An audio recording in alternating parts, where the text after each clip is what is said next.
Yeah, thanks, Josh and Daryl, for joining again for our happy hour podcast.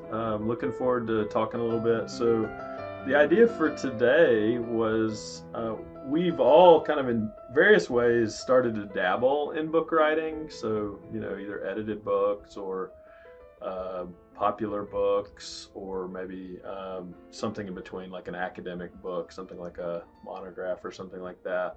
I think we've all had varying levels of success with our first try at that, and wanted to have kind of a series of conversations with people who have more extensive experience with book writing. But I thought what might be kind of helpful is, before we kind of talk to some other people, if we could just kind of talk about our first time or two or three with book writing, and kind of what that was like for us, and some of the things that we might want to ask for advice about as we're kind of thinking about this. So, maybe to start us out, I'd be curious for each of you. What is your interest in book writing, and how do you see it kind of fitting in with your career?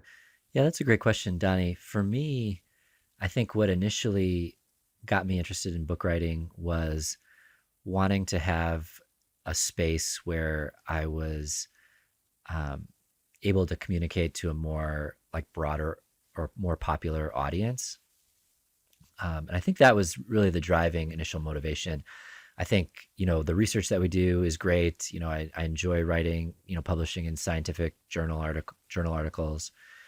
But sometimes I had this like nagging feeling in my mind that like the only people who are reading these articles are like the other people who are doing research in this area, or maybe my mom. And so yeah, I think there was a part of me that really wanted to. I think there's a lot of stuff in psychology that is really helpful for people's daily lives, and I wanted to be able to disseminate that. So that kind of got me into book writing. That's also why I started writing a blog, to have that kind of other outlet. Yeah, for me, similar to Josh, I just wanted to share the research with the broader audience, whether that was with clinicians, so translating some of my social psych basic research to clinicians, or just sharing some of the research I've done with general audience. But also, I also wanted to get into writing books to help me write better overall. So I think that learning how to write a scientific journal article is a very specific prescription, and once you learn that template, you can almost just kind of, the paper just kind of writes itself. And it's tough to be creative in that process. And so learning to write books was challenging. I realized I wasn't very good at it. And so what I thought worked well for a scientific paper didn't always translate. And so I believe that in the process of writing my first co-authored book, and then now working on my second book, which is a single authored book, I think I'm a little bit, it's to help me develop as a writer. And so I've really appreciated that as well. Yeah, thanks, Josh and Daryl. Yeah, I'm trying to think. For me, I I think one of the things I'm attracted to about book writing is it's a chance to um, maybe pick a topic where you go deeper into it and do kind of more synthetic work. And especially if we're writing something that's nonfiction and kind of in the area of psychology, it seems like a chance to make sure that what you're writing about has implications for life, and kind of more practical implications, and how to kind of synthesize what we know, and kind of have credibility around a topic, but then also translate that so that a variety of different audiences would find it useful. So I think in a certain way, I'm attracted to the challenge of developing kind of a different level of expertise, and kind of passing on that knowledge in a different kind of way. And then I agree also with what Josh and Daryl, what you were saying of it's a different kind of writing. And so I really like writing. I love the process of kind of learning to write, and it seems like um, kind of almost like a modality that you can really challenge yourself in new ways. There's different types of books that you can write, and so it seems like a lot of people in their careers, as they kind of do some of the easier things, it actually seems like a type of skill and expertise that doesn't really have an upward limit in terms of how you could kind of grow and learn and kind of challenge yourself to do new things. So those are some of the things that are attractive to me. So now's a chance to do some kind of story time. How did your first book writing attempt, or maybe, if you want to kind of tell stories from the first one or two, what are some things that stood out in terms of your first couple times trying to write a book? You know, one thing that popped into my mind when I was thinking about this question is and maybe this is something we could talk about as well, or get some when we have other book writers come on. It was hard for me to get a book contract. Yeah. Like, to even get the opportunity to write a book, that was really difficult. And I remember several years ago when I was first kind of wanting to write a book, there was this contest that the Barna Group put on, and they had you basically, I think it was all for them to get more publicity for their stuff, but basically you came up with an idea and you tweeted it at first, and then you got people to retweet it if you thought it was a good idea. And then the top ones of that were invited to write, I think it was like 1,000-word submission about your book idea. And then you got people to vote on it on your Facebook page. And so I kind of made it through the first two, and then I was one of the 10 finalists who had their idea on their Facebook page. And I went all out trying to get people to vote for me. I was like trying to play politician or whatever. And I, when the contest was ended, I had so many more votes than the next person. And I was so pumped. I was like, yes, I won. I'm going to get this book contract. This is going to be amazing. And then they just decided to go with a different idea, even though I had won the vote. And I was just like, no, I'm never going to be able to write a book. But I've got some more stories, but that's the first story that came to mind about just how difficult it is to get a book contract in the first place. Yeah, I remember that. I remember that, Josh, and I found it kind of discouraging, actually. I think throughout my career, I'm a year behind Josh, in terms of doctoral training. I think I'm a year or two ahead in terms of life or age or whatever. But so a lot of times I'll just watch Josh go through a transition, and then I'll kind of adjust my strategy accordingly. And when I saw the challenges that you ran into in terms of kind of feedback about your platform, I was like, oh, that looks like a tricky one, because on one hand, you have to kind of expend energy, and there's always kind of energy to kind of get started on something.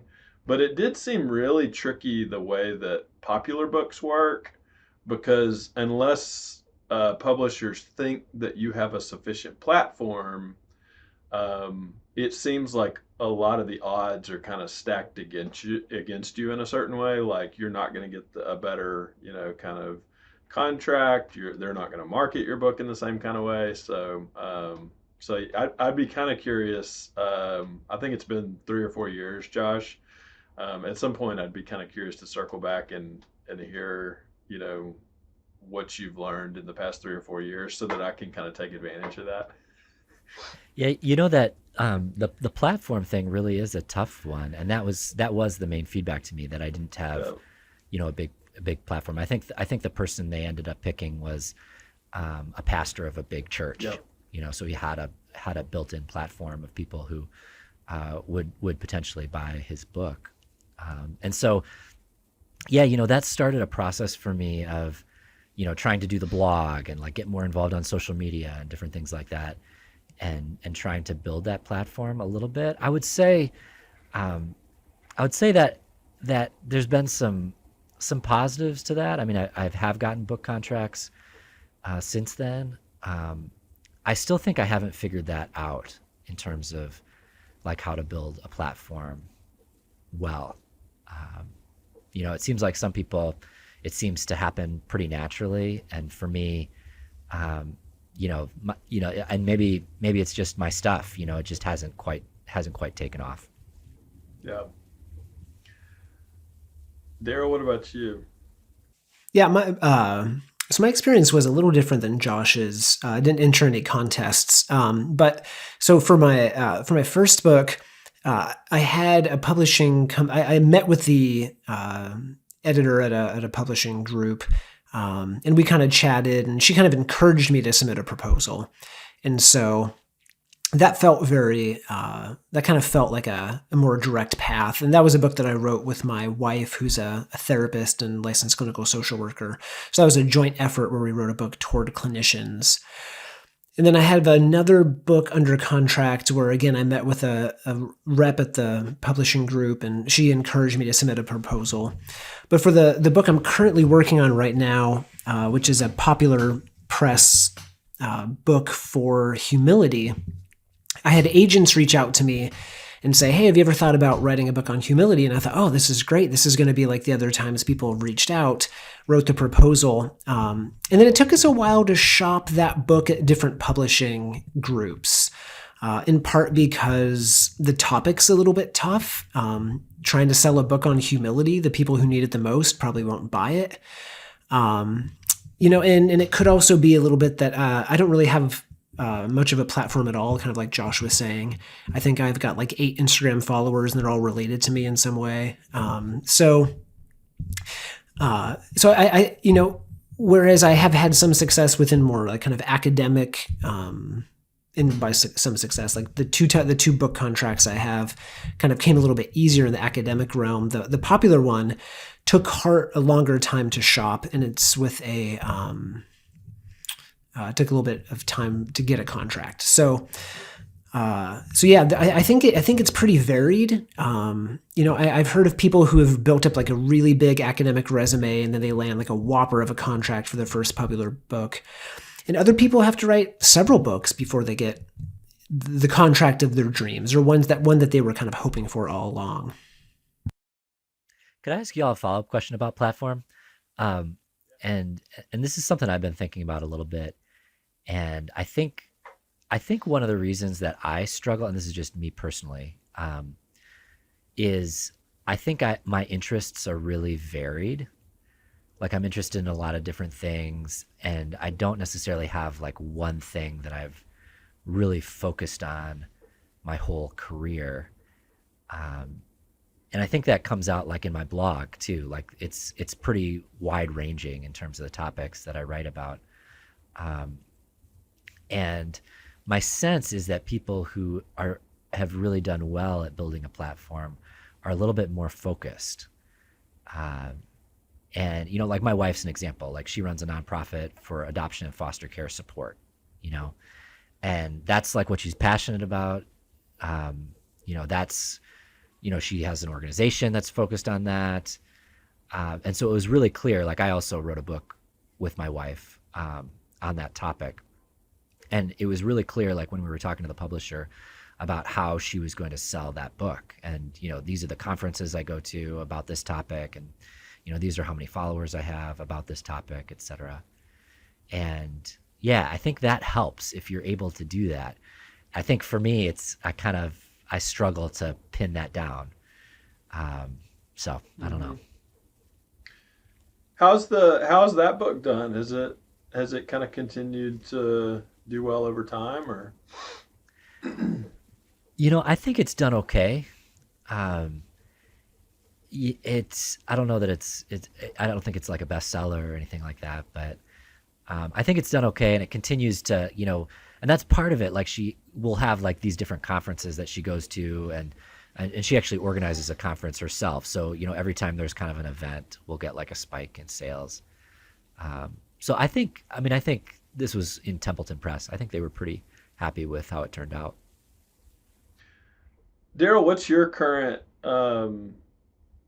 mindset around platform and, kind of how to think about that. Is that something you're concerned with, or? Yeah, so I finally got a website. That was the first step. And then, I got a Twitter account and I've got like an Instagram account. But I think at the end of the day, I don't put too much time into it. Like I think in order to kind of really put yourself in a position where you have a big enough platform for it to make a difference, I think you have to make a pretty concerted effort.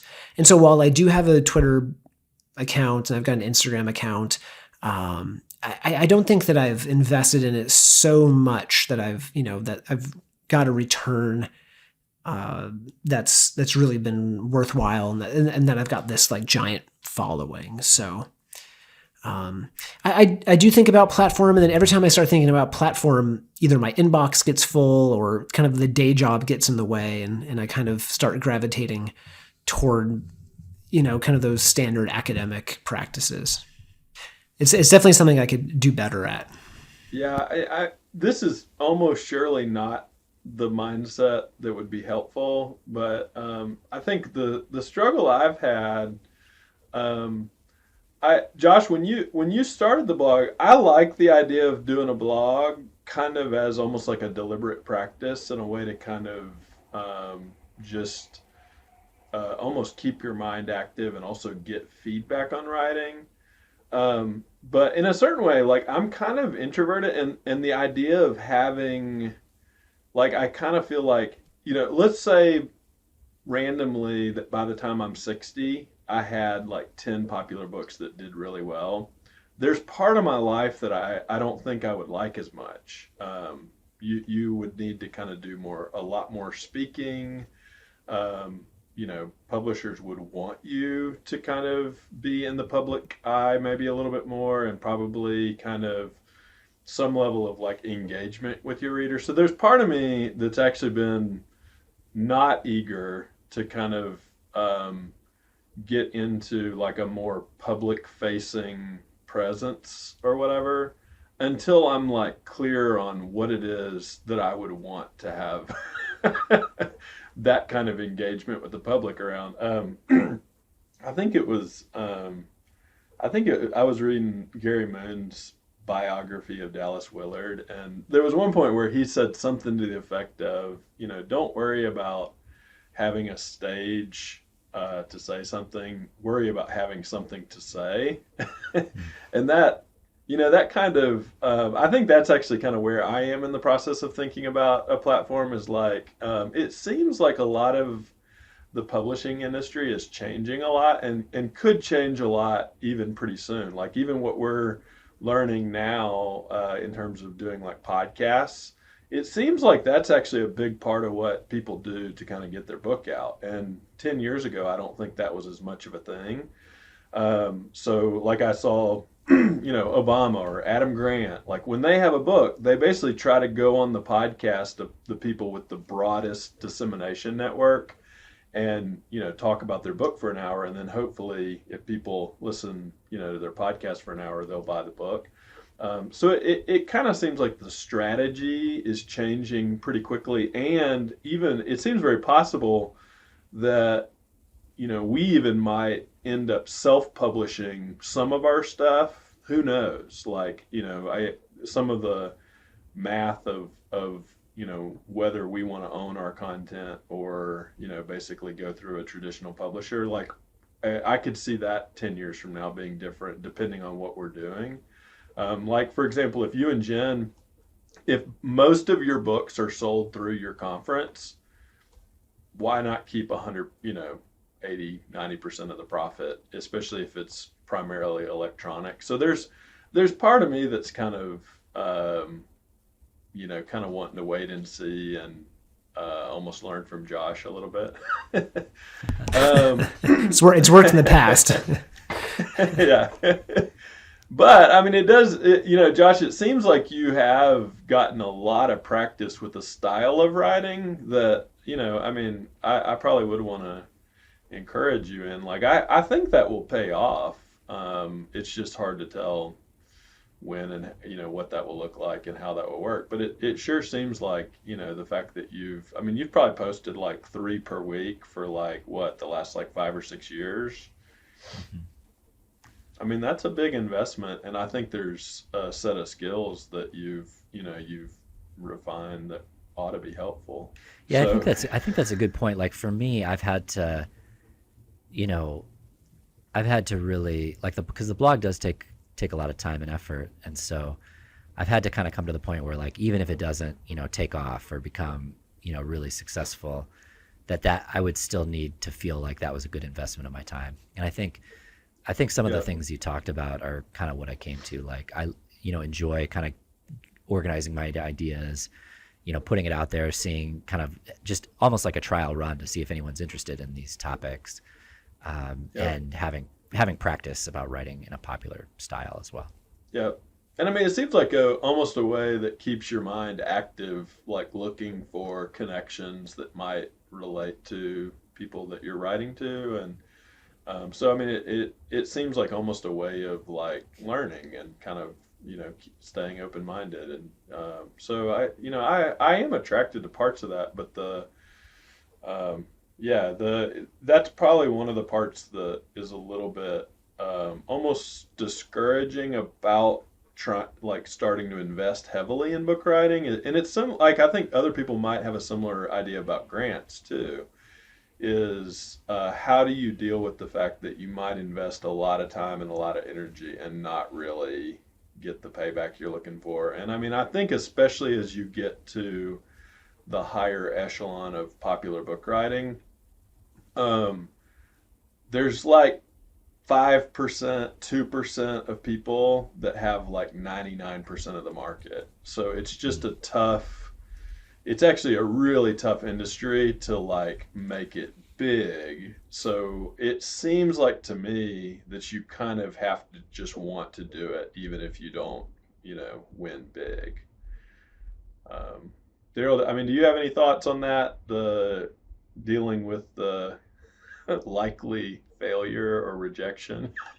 Yeah, yeah, no, oh yeah, rejection and I are good friends. We've made acquaintances with one another. But no, seriously, all the book. My wife Sarah and I wrote a book on finding meaning in suffering for therapists. That was my first book, so we co-authored that together. That was to be completely honest, that was a passion project for us. That was something that was motivated not only by our professional work, but there were personal things that motivated that as well. And then my current project, where I'm writing a more popular book, hopefully popular, but a book to a general audience on humility.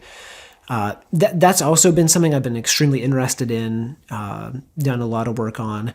And then I have a book on navigating religious change, or kind of like leaving one's religion, which I'm also pretty interested in.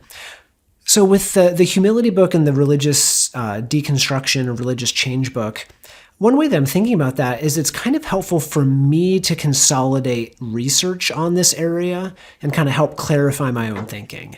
And it's things that I'm pretty interested and passionate about anyway. And so even if it doesn't necessarily reach huge sale milestones, or isn't like a bestseller, I still think personally it will have been enriching and helpful for me. I think one other thing, Sarah and I have done quite a few podcasts during this year of COVID on suffering. So our book came out like 4 days before the U.S. went into lockdown. So we've had plenty of time to give podcasts on kind of how to navigate suffering. And what I've really been grateful for is seeing the people's lives that it has affected, even again, if that doesn't show up on a sales record, knowing that it's helpful to some. Actually, as trite as it might sound, really has been personally meaningful to me. So I try to keep myself grounded in that when I can.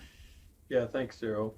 So yeah, the first book that I wrote, so a few I wrote, and I was kind of a co-author with Josh, and that was definitely a different process. The cultural humility book I actually thought was okay. So this was a academic book, and in a certain way, I had read a lot of stuff, probably in preparation for the skill development article we did, and we had like a lit review that we eventually got published. So I had read a lot and probably had already kind of synthesized in my mind some of what I wanted to say. And Josh had already had a book contract, and we kind of had it laid out. And I also co-wrote those chapters with Carleen. So we kind of divided the book up, and Josh and Jesse did the first half. Carleen and I did the second half, which was more practical.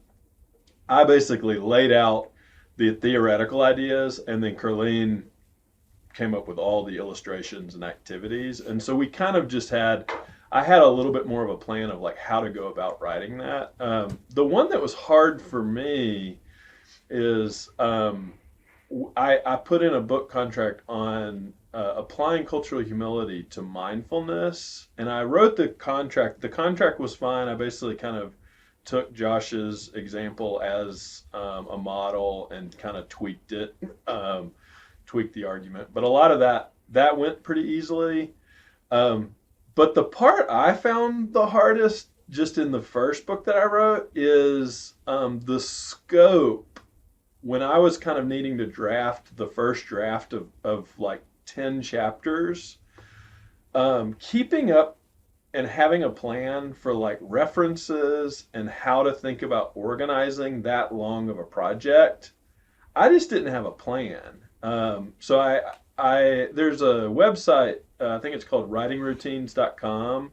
I started reading different authors. They just have kind of a parallel interview that they do with various kind of authors. And I started reading that and trying to get ideas, and it seemed like everyone kind of had different things that they would do. Some people use like a note card system. Other people, maybe use something like Evernote. Some people, kept things electronically. And I talked with anyone I could think of. But honestly, I found that really difficult. I literally had 4 different systems, and I hadn't committed to any of them when I really started to feel the deadline. And basically what happened is there was a point where I was like, oh shoot, I basically need to write 1 chapter a month or I'm not going to get this book done. And I had actually talked to Mark McMinn, and he kind of said his process is he just once a month he keeps all of his references in a folder on his computer. Ev said he uses paper folders. So they had a similar kind of process, except one was paper, one was electronic. But they would, Mark said that, he would basically give himself a month to write a chapter, and he just kept that pace. And if he did that, he would get done. So that ended up being mentally how I kind of got it done. But it was frustrating. And if I had it to do over again, I would kind of want to feel a better process kind of at the front end. Because I think I wasted some energy kind of not having a clear kind of sense of how I was going to go about that. So I was kind of curious if either of y'all had, kind of had a less frustrating process with that aspect of things, because that was the part I found least enjoyable. Yeah, it's interesting. Because some of the books are a little bit different. So like the book, like I wrote a book with my wife about her kind of ideas for adoption and foster care support, and that really wasn't much. Like there weren't many references in there. I mean, there were some, but not that many. And similarly, I wrote a book with my dad actually about kind of small groups, and Donnie was a co-author on that too. And that was kind of similar. There weren't that many references. And so I would, for me, and I probably, this part probably comes a little bit more naturally to me because I'm a little bit more analytical, organized. So I would kind of build the references as I go. When I write a chapter, I would have like a running reference list and just kind of put them in as I cite them. But the cultural humility book that we did together was a challenge for me, kind of organizing it all, because we had different people doing different sections, and then I was sort of tasked with trying to make it all sound like it had a similar voice and different things like that. And that was pretty tough. So I don't know. I'm not sure that if, that I would do it that way again if we, Yeah. and I don't think we have done it that way again, with I guess with the mindfulness book, each of us had like maybe a chapter or two that we were responsible for, but you were responsible for the bulk of the chapters. Yeah. But that was kind of that was a pretty tough thing to try to consolidate everything. And with the references were kind of a mess too. We had paid a research assistant to do the references, and I remember reading through it and realizing they weren't right. And so I had to read through the entire book and kind of check each reference, which was a pain. Daryl, what do you think? So for my first book, I had this file on my computer where anytime I found anything related to the book, I just dump it in that file. Then I created a second file that was like, okay, you've read it, now cite it somewhere in the book. And then I got confused, like, what have I read? What have I cited? And the references kind of turned into a nightmare. So what I did this time for the humility book is I had a research assistant help me, and we made a big giant chart of references. And then I went through and I spent a couple of days chunking that chart into the different chapters. So then that chart could tell me where those references were supposed to go in those chapters. And I put that at the end of the chapter. Then when I started writing the chapter, I would go through and I would make my outline, and then I would assign the references to the different part of the outline. And then as soon as I referenced it, I went ahead and added it to the running reference list. So that seems to work a little bit better for me this time. I might try the same thing with my next one, but yeah, trying to keep references under control when they can be that can be pretty tough. Yeah, the more so I've kind of kept an eye on this problem, and tried to hear if there are different ideas or different ways of thinking about it. And it actually, on one hand, I actually like the idea. I like the problem actually because I think it forces you to do a broader type of thinking, and I actually think it's the kind of thing that in terms of our theoretical contribution in our areas of research program, or even kind of influence in other settings. Like I think it's an important new skill. I mean, it kind of seems like people who are good at writing books and writing these kinds of books, they're actually really active readers, and they read widely. And they have some kind of process of kind of leaving themselves a trail. And so I haven't quite perfected that, but I think I actually have started to kind of shift my learning style so that I'm like regularly reading more widely. And I mean, I still kind of have a cobbled together system of kind of keeping track of things. So like for like websites and stuff like that, I'll snag stuff into Evernote. It's just easy to kind of pull websites that way. And for articles, I can't do much better than just sticking it in a folder on my computer. I tried printing them off, and I have too many PDFs, so it would just be wasting too much paper, and you can't keep track of things. And then books, it takes too much time to like take notes on a book. So it kind of seems like to me that like when you read a good book, like what I've started to do is I'll try to write something that can remind me later like what I liked and what I didn't like about the book, but I don't try to like take notes on the whole thing. So anyway, I mean that's probably 10 years from now I'll have a different idea, but like I remember hearing like David Brooks in his recent book, he kind of describes his writing process. Like I've talked with Ev about what he does.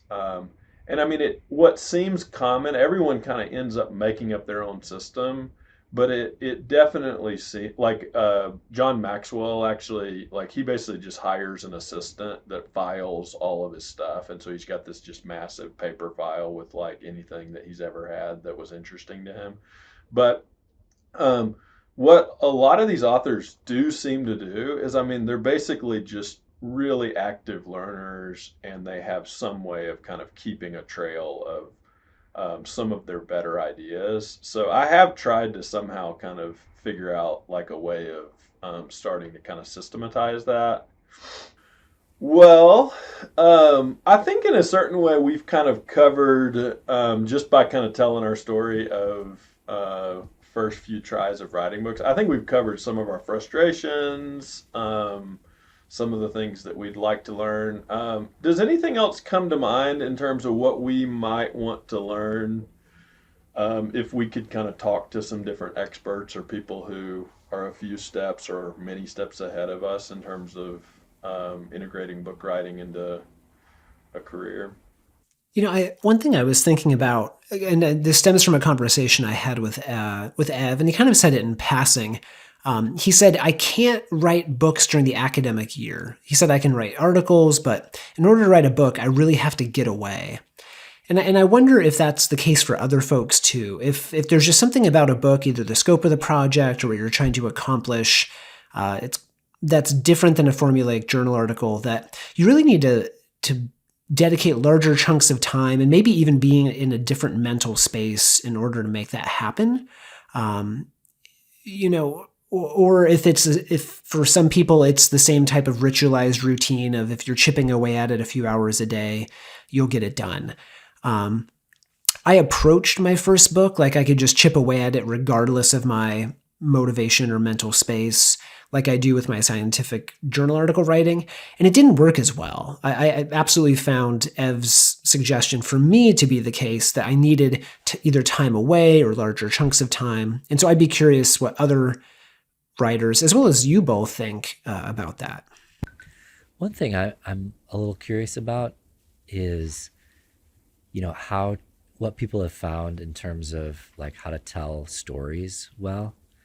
Because I think that's one of the unique things about popular book writing that's different from scientific writing, is it's a lot of either telling personal experiences and stories, or bringing in stories from history or current events or different things like that. So I'd be curious about that, like how maybe even like how people find stories that apply to their topic, or how to remember your own personal stories, I guess. I'd be curious about that. Yeah, and somewhat related to that, also the appropriate use of humor in a book. I have found I don't do that well at all. Yeah. Either I think I'm funnier than I am, or I'm funnier in person than I am in writing. But it always gets edited out, or it comes across like heartless. Maybe the sarcasm doesn't go through. But so like effective uses of humor too. That's funny, Daryl. I mean, I wonder if some of that was your topic too. That's true. When we were trying to write about suffering, that's probably not the place for jokes. Maybe that's more in a humility book. I don't know. Or it's at least trickier. Yeah. Yeah, that's interesting. Yeah. I agree with all of those things. I think the other thing, definitely the platform idea is something that I would be interested to hear from some people on, and what they anticipate that looking like for the next 10 or 15 years, because it does seem like that's changing quickly. So I wonder if there's some people we could talk to, just in terms of advice on transitioning into it being easier to get contracts, because that part seems tough. But let's be optimistic and assume that we can, reach some moderate level of success getting book contracts. Maybe the level of success of a, Bob Emmons or a Mike McCullough, like, consistently be able to get trade books, set up with a contract. I guess the next question I would have is the people I look up to.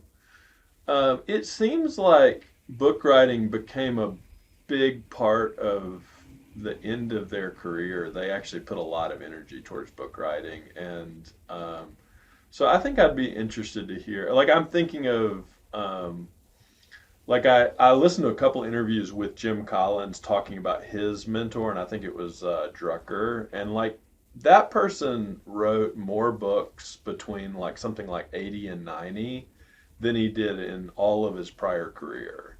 And I find that interesting because I could see myself actually at some point retiring, but actually liking writing just when I'm not having to do it to get paid.